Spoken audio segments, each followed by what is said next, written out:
আপনারা চাইলে আপনাদের কম্পিউটারের হার্ড ডিস্কে লিনাক্স অপারেটিং সিস্টেম ইনস্টল না করেও আপনার কম্পিউটারে লিনাক্স ইউজ করতে পারবেন এবং এটির জন্য শুধুমাত্র প্রয়োজন হবে একটি পেন ড্রাইভ। সো আজকের এই ভিডিওতে আমি আপনাদের দেখাবো যে কিভাবে আপনারা চাইলে খুবই সহজে যে কোনো লিনাক্স অপারেটিং সিস্টেম আপনার পেন ড্রাইভে ইনস্টল করতে পারবেন এবং পেন ড্রাইভ থেকে লিনাক্স অপারেটিং সিস্টেমটি আপনার কম্পিউটারে রান করতে পারবেন। এবং এর জন্য আপনার কম্পিউটার হার্ড ড্রাইভে আপনাকে ফরম্যাট করতে হবে না, কোনো পার্টিশন করতে হবে না, অথবা আপনার কম্পিউটারের মেন অপারেটিং সিস্টেমকেও রিপ্লেস করতে হবে না। আজকের এই ভিডিওতে আমি আপনাদেরকে এই প্রসেসটি দেখাবো স্টেপ বাই স্টেপ। তাহলে দেরি না করে চলুন শুরু করা যাক। তার আগে বলে নিচ্ছি, আপনি যদি আমার চ্যানেল নতুন হয়ে থাকেন তাহলে অবশ্যই আমার চ্যানেলটি সাবস্ক্রাইব করবেন, আর যদি অলরেডি সাবস্ক্রাইব করে থাকেন then thank you so much. So বন্ধুরা, আপনারা এখন আমার কম্পিউটারের স্ক্রিন দেখতে পাচ্ছেন। সো ইউএসবি পেন ড্রাইভে যে কোনো Linux operating system live install করার জন্য আপনাকে একটি সফটওয়্যার ডাউনলোড করতে হবে। তাহলে চলুন সেই সফটওয়্যারটি ডাউনলোড করে নিই। সবার প্রথমে আপনি আপনার ব্রাউজারটি ওপেন করবেন এবং গুগলে সার্চ করবেন UNetBootin। দেন সবার প্রথমে যেই ওয়েবসাইটটি আসবে সেই ওয়েবসাইটটি ওপেন করবেন। এটি হলো UNetBootin-এর অফিসিয়াল ওয়েবসাইট। এখান থেকে চাইলে আপনারা UNetBootin বিভিন্ন অপারেটিং সিস্টেমের জন্য ডাউনলোড করতে পারবেন। এই যেখানে দেখছেন download for Windows, download for Linux and download for Mac, এই তিনটি অপারেটিং সিস্টেমের জন্য এই UNetBootin-টি অ্যাভেলেবল রয়েছে। আপনারা আপনার অপারেটিং সিস্টেম অনুযায়ী এটি ডাউনলোড করবেন। আমি যেহেতু উইন্ডোজ 10 অপারেটিং সিস্টেম ইউজ করছি, সো আমি ডাউনলোড ফর উইন্ডোজ এটিতে ক্লিক করব এবং উইন্ডোজের জন্য UNetBootin-টি ডাউনলোড করব। ওকে, তাহলে সফটওয়্যারটি ডাউনলোড হয়ে গেছে। এখন আমি ডাউনলোডেড ফোল্ডারটি ওপেন করি। আপনারা দেখতে পাচ্ছেন এখানে UNetBootin সফটওয়্যার exe ফাইলটি ডাউনলোড হয়ে গেছে। সো নাও ডবল ক্লিক করে এটি ওপেন করবেন। UNetBootin সফটওয়্যারটি ওপেন হওয়ার পর কিছুটা এমন দেখাবে।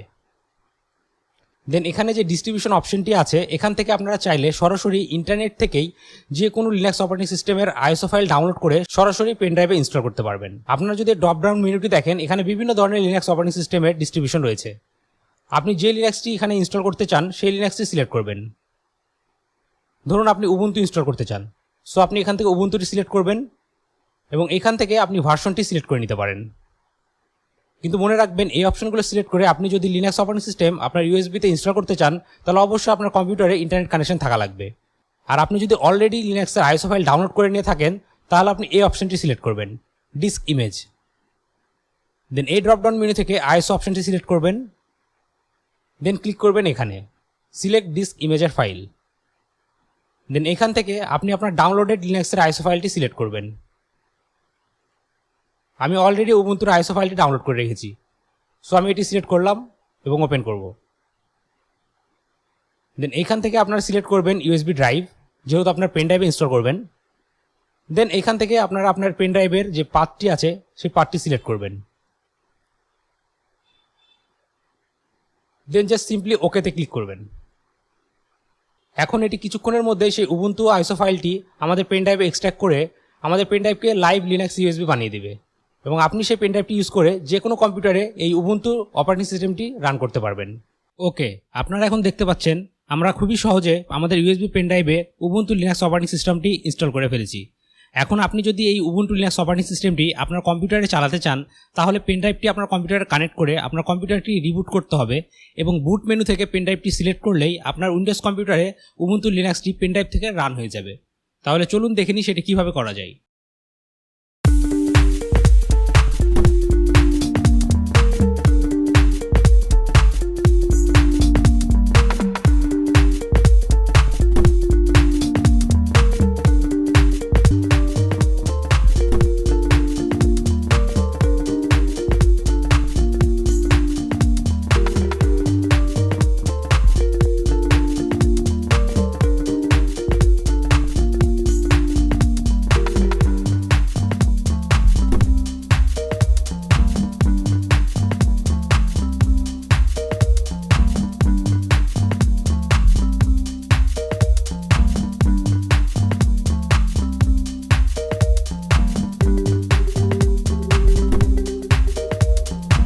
সো বন্ধুরা, আজকের ভিডিওটি এ পর্যন্তই। আশা করছি ভিডিওটি আপনাদের ভালো লেগেছে এবং এই ভিডিও থেকে আপনারা কিছু শিখতে পেরেছেন। সো ভিডিওটি যদি আপনাদের আসলে ভালো লেগে থাকে তাহলে অবশ্যই ভিডিওতে লাইক করবেন এবং আপনার মতামতগুলো কমেন্ট করে জানাতে ভুলবেন না। আর আপনি যদি আমার চ্যানেল নতুন হয়ে থাকেন তাহলে অবশ্যই আমার চ্যানেলটি সাবস্ক্রাইব করবেন এবং পাশে থাকা বেল আইকনটি প্রেস করে দিবেন যাতে পরবর্তী ভিডিও নোটিফিকেশন খুবই সহজে আপনি আপনার ডিভাইসে পেয়ে যান। আর আপনার যদি cyber security, ethical hacking, web pen testing, bug bounty hunting এই সকল বিষয়ে ইন্টারেস্ট থেকে থাকে এবং এই সকল কিছু শিখতে চান তাহলে এই ভিডিও ডিসক্রিপশনে আমার একটি কোর্সের লিঙ্ক দেওয়া আছে, আপনারা চাইলে আমার সেই কোর্সে জয়েন করতে পারেন। তাহলে আজকের ভিডিওটি এখানে শেষ করছি, দেখা হবে পরবর্তী ভিডিওতে। Till then take care.